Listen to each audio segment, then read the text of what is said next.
대해서 평가를 받고 있습니다. 이번 주에 그 유엔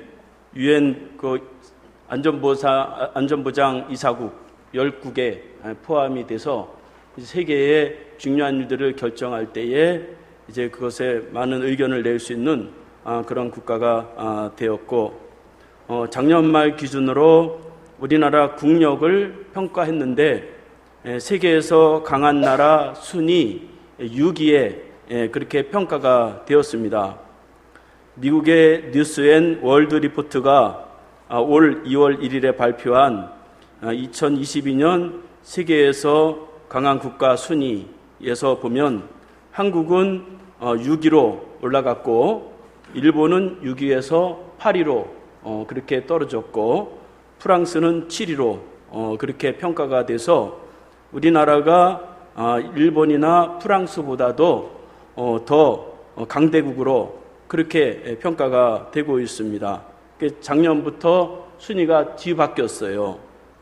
강한 나라 순위를 보니까 1위가 미국이고, 2위가 중국이고, 3위가 러시아고, 4위가 독일, 5위가 영국인데, 국력을 평가하는 데 있어서 그냥 경제력이나 어떤 정치나 이런 거로만 평가하지 않고 모든 것을 종합해서 그렇게 평가를 하게 되었는데, 세계 85개국 17,000명을 대상으로 해서 경제, 정치, 군사, 스포츠, 문화, 다양한 모든 것들을 다 포함해서 종합적인 평가를 받은 것이 바로 우리나라가 국력 6위다 하는 것입니다. 그 중에서 점수를 가장 많이 받았던 것은 대중문화가 한국은 뛰어나다. K-팝이 굉장히 유명하잖아요. 가장 점수를 받은 것은 공정성. 아직도 우리나라는 공정하지 않다. 그렇게 평가를 받은 것을 볼 수가 있습니다. 그래서 이제 강한 나라는 경제와 또 군사력만 있으면 되는 시대가 지나가서 이제는 모든 대중문화나 또 다른 모든 정의로운 것이나 이런 것들을 다 골고루 평가를 받아야 이제 강대국으로 그렇게 평가받는 시대가 되어가고 있습니다. 그래도 우리나라가 이 세계 6위라고 하는 그런 평가받는 것 가만히 생각해 보면 참 하나님의 다 은혜고 축복이라고 볼 수가 있습니다. 오늘 본문에 보면 하나님께서 아브라함에게 강대한 나라가 되리라 그렇게 약속하시는 그런 말씀이 나오고 있습니다.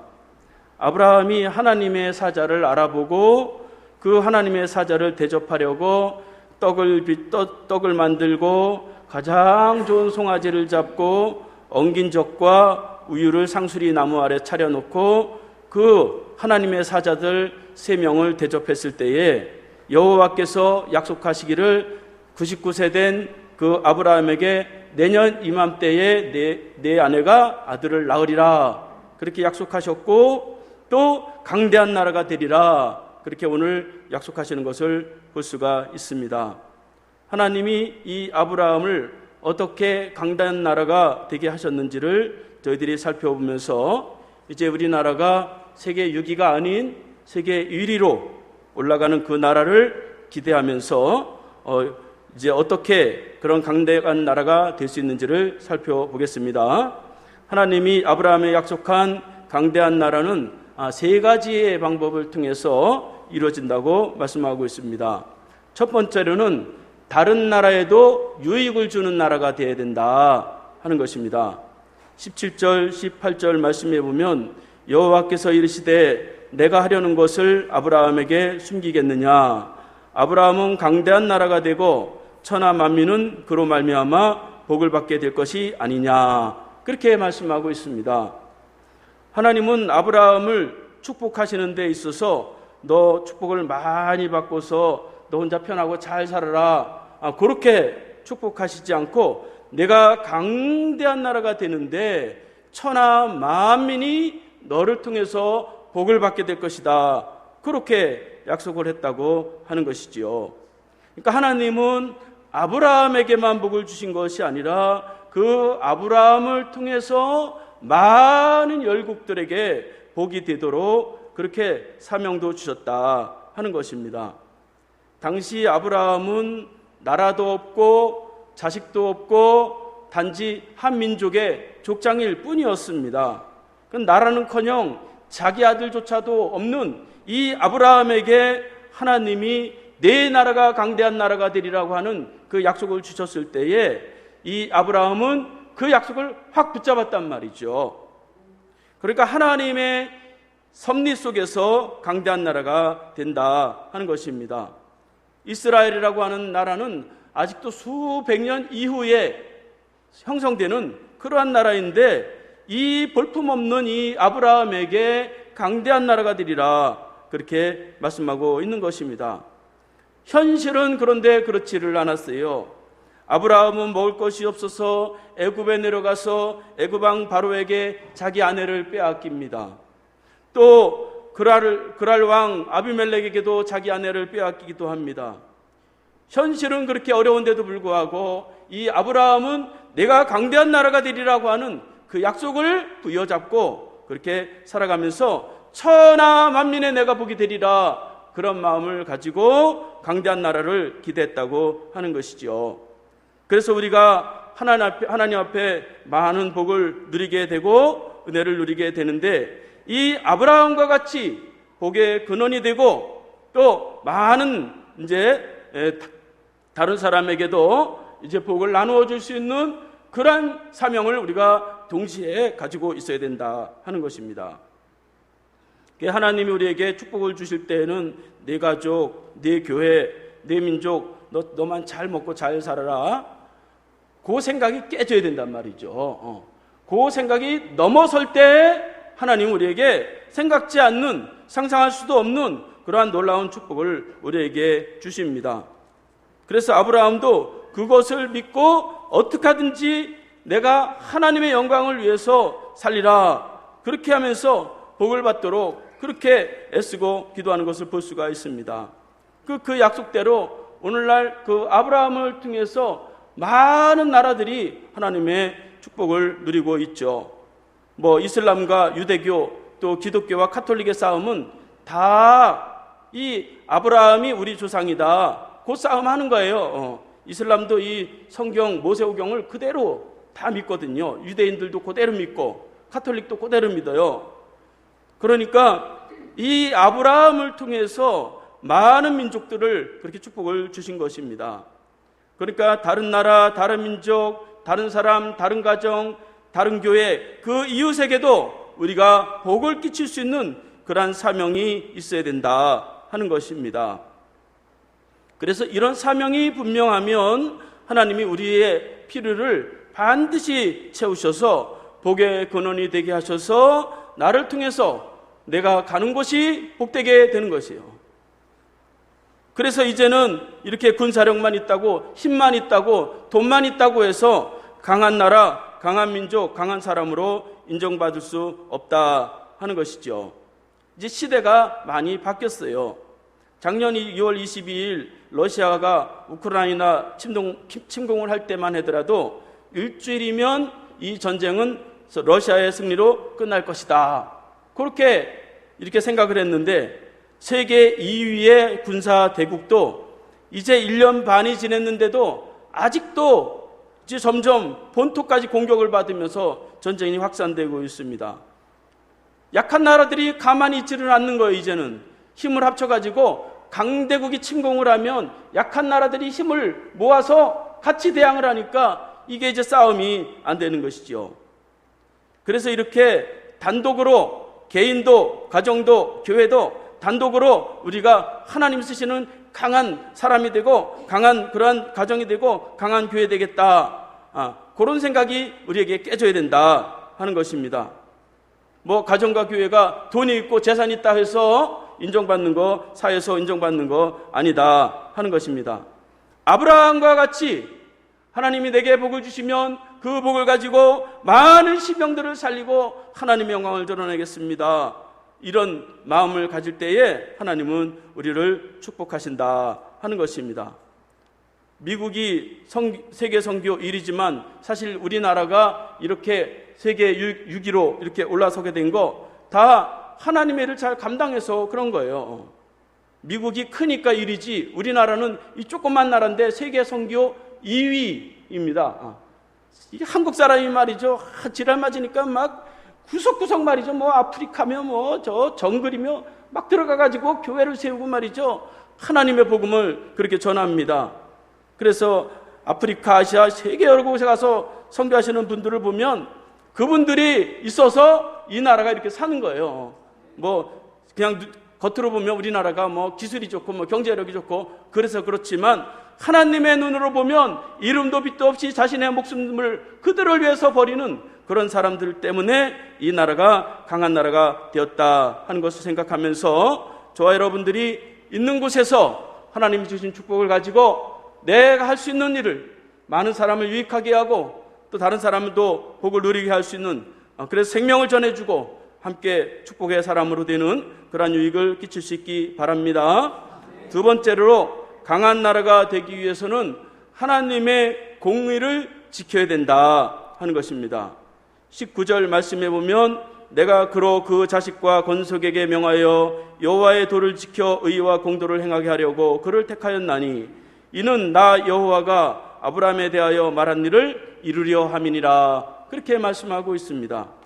하나님은 아브라함이 강대한 나라가 되도록 그렇게 하셨는데 그 뒤에는 하나님이 택하신 그 이유에 대해서 내가 여호와의 도를 지켜서 공도를 지킴으로 인해서 많은 나라에 살아계신 하나님을 증거하라고 그렇게 이 아브라함을 택했다고 하는 것입니다.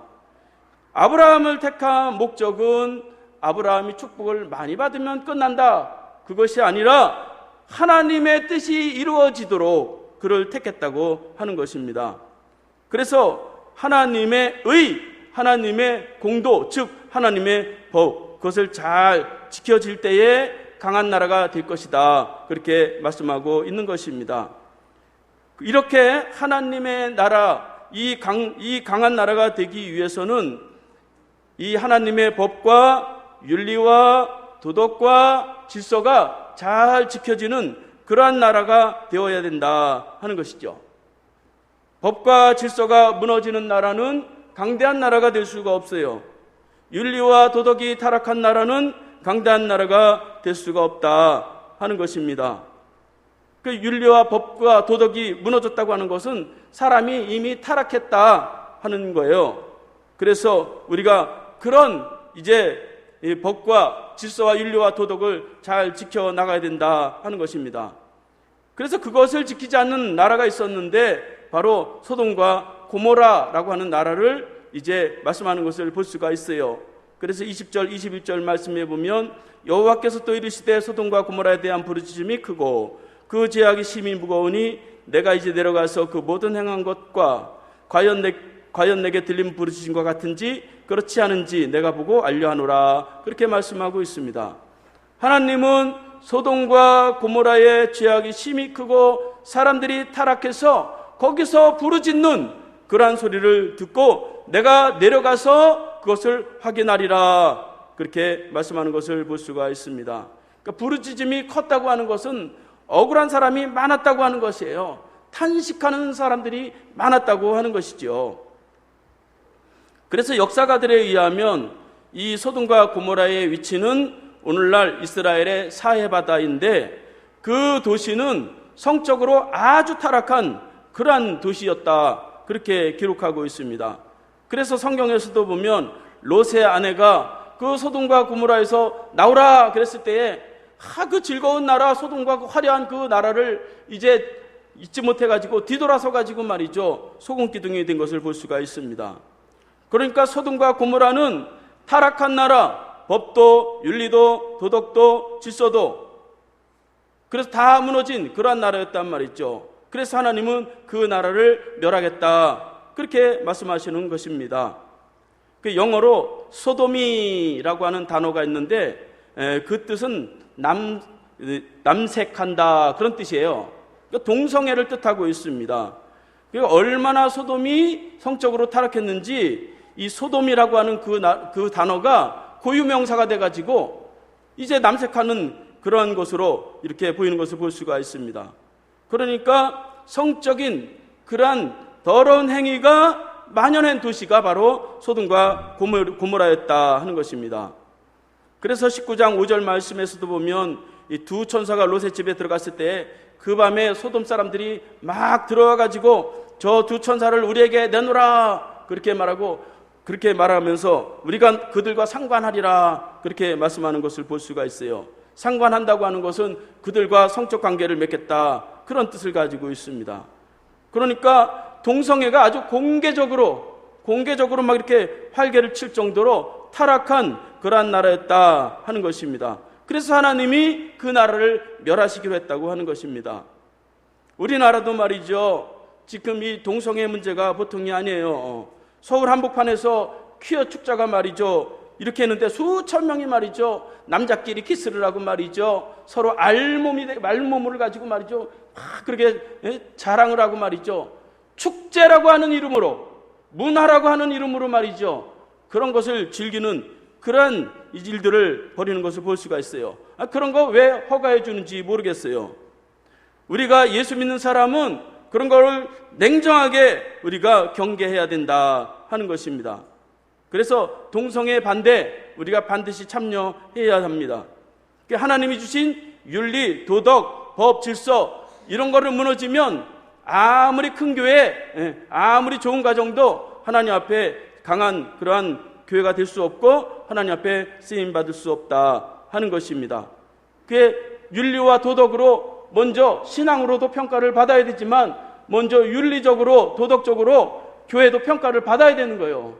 우리 믿는 사람도 그걸로 먼저 1차적으로 평가를 받아야 되는 것입니다. 신앙만 있으면 좋다, 기도만 많이 하면 된다, 그것은 잘못된 그러한 신앙이라고 볼 수가 있습니다. 윤리와 도덕이 무너지지 않으면 반드시 그 사회는 무너지는 것입니다. 에드워드 기본이라고 하는 역사가가 왜 로마 제국이 멸망하였는가 하는 그러한 책을 썼습니다. 그 내용을 보면 그토록 강했던 세계를 제패했던 로마 제국이 멸망한 것은 성적 타락으로 인해서 가정의 파괴가 되었다, 그렇게 이제 결론을 내고 있습니다. 당시 그 강대국인 로마가 얼마나 타락했는지 가정에 굴뚝에 연기가 나지 않았다는 거예요. 가정에 연기가 나지 않았다는 것은 집에서 밥도 안 해먹고 잠도 자지 않고 목욕도 하지 않고 더운 물로 씻지도 않았다는 거예요. 그래서 당시 그 로마 시대의 창녀촌은 45개가 있었고 또 로마 시내에 공중 목욕탕이 900개가 있었는데 대부분 공중 목욕탕에서 성적인 행위를 했다고 하는 것이에요. 그거를 나라가 정책적으로 그거를 잘못했다고 말을 못했다는 거예요. 그래서 디오클레아 누스라고 하는 그 황제가 의도적으로 목욕탕을 건립했는데 한꺼번에 3,000명이 들어갈 수 있는 그러한 목욕탕을 나라에서 건립을 하는 거예요. 사도 바울도 로마서 1장 27절 말씀에 보면 로마의 성적 타락에 대해서 지적했어요. 남자들이 순리대로 여인 쓰기를 버리고 서로 향하여 음욕이 불릴 듯하며 남자가 남자로 더불어 부끄러운 일을 행하여 저희 그릇 때문에 상당한 보응을 받았느니라, 그렇게 말씀하고 있습니다. 법과 윤리와 도덕과 성적인 타락이 있으면 하나님이 반드시 멸하신다 하는 것입니다. 그래서 이런 것들을 우리가 경계를 해야 된다 하는 것입니다. 우리나라가 말이죠, 이 점점 선진국이 되면서 이런 타락한 문화가 자꾸 들어오고 있어요. 요즘은 고등학생에게도 이 마약을 먹인다는 거예요. 학원에 갔는데 누가 음료수를 주는데 그 안에다가 마약 알약 하나 딱 떨겨가지고 거기 녹은 그 마약을 한번 먹고 나니까 기분이 너무 좋거든요. 그래가지고 마약 중독을 시킨다는 거예요. 그러니까 말이죠, 이제 선진국이 되고 살만해지니까 이제 사치와 이 방탕의 문화가 점점 들어오고 있습니다. 이거를 우리가 경계해야 된다 하는 것입니다. 왜 그런 일들을 막 행하느냐? 그것은 하나님이 지으신 생명 존중의 마음이 없기 때문이에요. 한 사람의 생명을 아끼면 그러한 타락하는 그러한 문화를 받아들일 수가 없는 것입니다. 그래서 우리가 내 옆에 있는 한 생명을 소중하게 여기고 내 이웃, 내 가정, 우리 교회 이 한 사람 한 사람 볼 때마다 너무 귀하게 여기면서 그 생명을 우리가 하나님의 품으로 잘 인도하는 그러한 마음을 가질 때에 우리가 강한 나라가 될 수 있는 것을 실천할 수가 있게 됩니다. 세 번째로는 기도하는 나라가 강한 나라가 된다 하는 것입니다. 22절부터 보면 그 사람들이 거기서 떠나 소돔으로 향하여 가고 아브라함은 여호와 앞에 그대로 섰더니 아브라함이 가까이 나아가 이르되 주께서 의인을 악인과 함께 멸하시나이까 그 성 중에 의인 50명 있을지라도 주께서 그곳을 멸하시고 그 50인을 위하여 용서하지 아니하시나이까 그렇게 말씀하고 있습니다. 아브라함은 제약된 그 소돔의 도시를 보면서 에이 남의 나라야 망하던 말던 무슨 상관이야 그러지 않았단 말이죠. 소돔과 고모라의 멸망을 보면서 하나님 앞에 기도하면서 하나님 저 소돔과 고모라가 저렇게 타락한 나라가 되었지만 그래도 그 중에 의인이 있지 않겠습니까? 악인과 의인을 어떻게 함께 멸하시려고 하십니까? 그러면서 하나님께 그 한 사람의 의인을 위해서라도 기도했다고 하는 것이지요. 그러니까 하나님이 그래 그러면 50명이면 내가 용서하고 그 나라를 멸하지 않겠다. 그러니까 40명이면 안 됩니까? 30명이면 안 됩니까? 20명이면 안 됩니까? 10명이면 안 됩니까? 그렇게 한 나라의 멸망을 바라보면서 안타까워하면서 이제 하나님 앞에 여호와 앞에 그대로 서서 여호와 앞에 기도했다고 하는 것입니다. 그러니까 남의 나라야 뭐 멸망하던 말던 불에 타던 말던 그런 마음을 가지고서는 강대한 나라가 될 수가 없다 하는 것이에요. 강대한 나라가 되려면 많은 나라들을 다 품을 수 있는 그러한 마음도 되어야 되고 우리 국민들도 그런 마음이 다 필요하다고 하는 것이죠. 제가 삼성 메디슨 다닐 때에 그 미국 사람들을 좀 만났어요. 근데 우리나라 사람들은 말이죠. 청년 때 보니까 어떻게 하면 내가 돈 많이 벌어가지고 나는 더 잘 살까? 요게 관심사인데 그 사람들은 다르더라고요. 내가 막 대화를 하는데 말이죠. 내가 하나님의 선하신 그 인류를 위해서 내가 무엇을 할까? 뭐 이런 말을 하더라고요. 저는 총각 때 20대 때 그거 알아듣지도 못했어요. 그런 차원 높은 말을 하더라고요. 그러니까 말이죠. 강대한 나라가 되기 위해서는 나만 잘 먹고 잘 살면 된다. 그러면 하나님의 축복이 이루어지기가 어렵다 하는 것입니다. 아브라함의 기도와 같이 가난한 영혼, 불쌍한 영혼을 보면서 하나님 저 영혼도 축복받게 해주세요. 저 영혼도 구원받게 해주세요. 그런 기도가 우리에게 필요하다고 하는 것이죠. 그래서 아브라함이 이렇게 기도했을 때에 물론 소돔과 고모라가 다 멸망을 했어요. 그러나 아브라함의 기도를 통해서 그의 조카 롯과 그 두 딸은 그래도 거기서 빠져나와서 살아난 것을 볼 수가 있습니다. 아브라함의 기도로 그 혈육을 그렇게 살린 것을 볼 수가 있어요. 그래서 이렇게 우리가 아무리 타락한 그러한 시대라 할지라도 하나님은 그래 너네는 망가질래 망가지고 너네 마음대로라 그런 마음이 아닌 하나님의 마음은 한 사람이라도 더 하나님 품에 돌아와야 되기 때문에 그 잘못 살아가는 사람이라 할지라도 그들을 마음에 품고 우리가 하나님 앞에 기도할 것이 필요하다 하는 것입니다. 우리가 너무 나의 문제, 내 가정의 문제, 내 교회의 문제 자꾸 이렇게 속이 좁아지면 안 된단 말이죠. 광대하신 하나님의 뜻을 우리가 생각하면서 그 하나님의 뜻에 맞게 기도하면 하나님이 우리를 축복해 달라고 하지 않아도 축복을 해 주시는 거예요. 하나님 마음에 쏙 드니까. 이렇게 우리가 하나님 앞에 기도하는 것이 필요하다 하는 것입니다. 그래서 아프리카에 막 선교 나가고 우리 김종진 장로님도 말이죠. 그 노년에 말이죠. 그 아프리카에 가서 뭐 얻을 게 있다고 가서 말이죠. 선교하겠어요. 누가 뭐 알아줍니까? 뭐가 생깁니까? 그런데 거기 가서 한 사람이라도 더 불쌍한 영혼을 구원하고 그들을 더 어떻게든지 하나님 품으로 돌아오게 하려고 그 일들을 하는 거예요. 그러한 일을 통해서 하나님은 강대국으로 우리를 만들어 주신다 하는 것입니다. 이렇게 하나님은 우리에게 기도하게 하세요. 기도하는 한 사람이 많은 군대보다 더 강하다고 그렇게 메리 여왕이라고 하는 가장 악한 그 여왕이 그렇게 말을 했어요. 스코틀랜드의 존 낙스라고 하는 사람이 칼빈의 종교개혁을 이어받아 가지고 스코틀랜드의 장로교를 전파하는 데 있어서 이 피해 여왕, 이 메리 여왕이 많이 박해를 했는데 기독교인들을 모조리 다 죽이라고 그렇게 명령을 했는데 죽여도 자꾸 기독교인들이 자꾸 살아나는 거예요. 자꾸 생겨나는 거예요. 그래서 결국 이 메리 여왕이 유럽의 모든 군대를 가지고도 이 기독교인을 없애지 못했는데 그 메리 여왕이 죽으면서 유명한 말을 남겼어요. 나의 모든 군대보다 기도하는 존 낙스 한 사람이 더 두렵다. 그렇게 말했어요. 그러니까 말이죠. 우리가 나라와 민족을 위해서 기도하는 것이 헛것이 아니란 말이죠. 하나님이 들으시고 이 나라를 반드시 강한 나라로 세워가신다 하는 것입니다.